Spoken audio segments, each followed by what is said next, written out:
شپېته کلنه کونډه ښځه بیبي فاطمه وایي د ژوند لویه هیله یې د معیوب زوی واده دی. بیبي فاطمه زیاتوي چې روانو لسیزو جګړو سخته ځورولې ده او په تېرو 4 کلونو کې د 100,000 افغانیو نه لرلو له امله نه ده توانېدلې چې د خپل معیوبه زوی په نوم سوې مېرمن خپل کور ته واده کړي او د انژور خاونده سي. د فاطمې زوی کلونه پخوا کوزدن کړی او اوس یې د عمر ډېره برخه تېره سوې. هغه سپین ږیری سوی دی خو کلونه کېږي چې د غربت له امله مېرمن د پلار پر کور ناسته ده. کار وکړي واده یې په 40,000 پاته دی. داسې زړه درد راکوي چې بالا چې دغه زړه مې داسې په ټاو سي دغه مې زړه درد راکوي. د هر شي ارمان لرم چې دغه زما د زوی د واده کار راسم سي. ډېر ارمان یې لرې؟ ډېر ارمان یې لرم.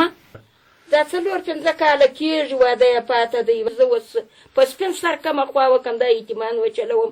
3 ډوډۍ ما پخ کړي دي په 50 تنه عیالداري باندې. دیاجي صاحب ته 4 الی 5 کاله وړاندې کوزده کړې ده. 2.5 لکه یا 2 لکه و 10,000 افغانۍ دغه حاجي صاحب ته کوزده کړې ده. د هغه له جملې څخه یوازې 10,000 افغانۍ د دیاجي صاحب د واده پاته دي. یعنې که چېرې 10,000 افغانۍ دا ولري په کور کې دیاجي صاحب ته به واده وکړي. تاسې وینئ دیاجي صاحب سپین ږیری سوی دی، یعنې نور یې عمر ختم دی. دغې 18 کلنې مېرمنې ته اوس مهال د یوې بلې وژل سوې لور یتیمان هم ورده غاړې دي، خو له ډېرې ناچارۍ یې ورباندې داسې ورځې شپې هم راغلي چې دا او د کورنۍ نور غړي او یتیم ماشومان په لوږه ویده سوي دي. اوس مهال دوی په یو نړېدلي کور کې اوسېږي. د زیات عمر له امله اوس نسي کولی چې د کورنۍ د نورو غړو او یتیمانو خدمت وکړي. فاطمه که له یوې خوا د ورځې په اوږدو کې له کوره بهر نورو ته د سوال کولو لاس اوږدوي، خو له بل پلوه په سوال راټول کړو پیسو د خوراک لپاره څه اخلي او د هغوی په پخولو بوخت وي. د سویه یم لوږه راباندې تېرې سوي دي، خوارۍ راباندې تېر سوي، تکلیفونه راباندې تېر سوي دي. په کور کې مې په 8 ورځې ګوله نه ده پخ سوې.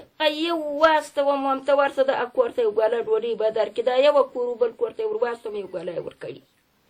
هغه وخوري بلا پر قراره و پر ارامه خو لاس پر تېرومه قراروم یې. 3 ډوډۍ یو مسلمانې پرون دالته غړي وړه راکړه. دغه 3 ډوډۍ ما پخې د کټوي د یوه دا قدر کباب په ارمان ناستی چې دا لانده کاغذان دي ور واچوو بالا دغه ورپشکې بله و بالا نه یو تار بوټۍ لرو نه قدرت لرو د پیسو د یتیمان یې راټولوي تاسو نو کوي وربلې. فاطمه د خوب، خوراک، میلمه، غم او شادۍ لپاره یوازې یوه خونه لري او په داسې یو حالت کې سخت ژوند پر مخ وړي چې ډېر کم افغانان ورسره مخ دي. خو دا په اوس وخت کې یوازې سوله ییز ژوند غواړي او په دې هیله ژوند تېروي چې یو وخت به په هیواد کې د جنګ پر ځای د امن، ورورولۍ، سولې او پرمختګ خبرونه واوري او نور به د روان حالت له کړې بهیره په خوښۍ ژوند وکړي. احسان الله ولسمل، میلمه راډیو، ارزګان.